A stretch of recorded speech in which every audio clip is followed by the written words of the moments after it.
Liftoff will start in T-minus 10 seconds. Okay.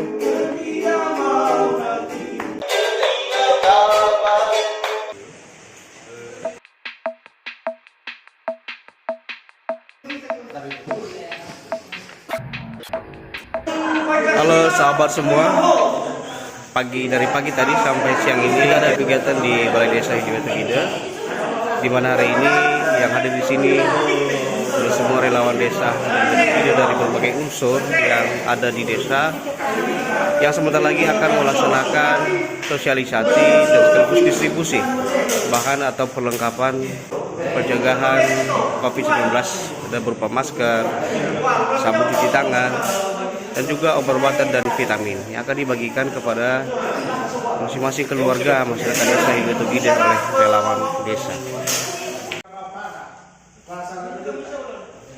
Sebelum kita sampaikan atau nono yang ada dari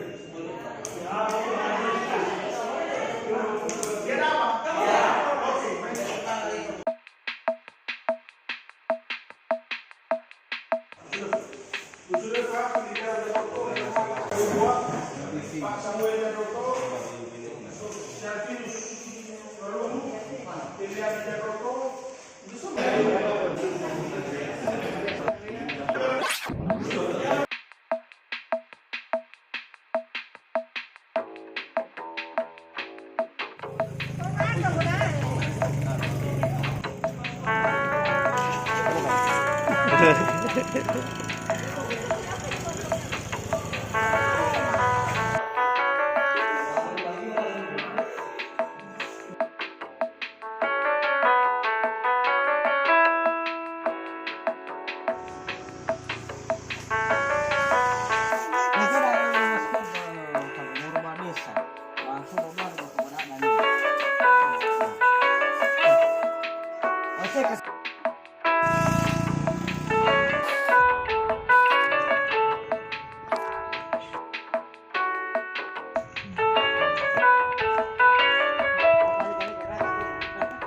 Mulai masker juga.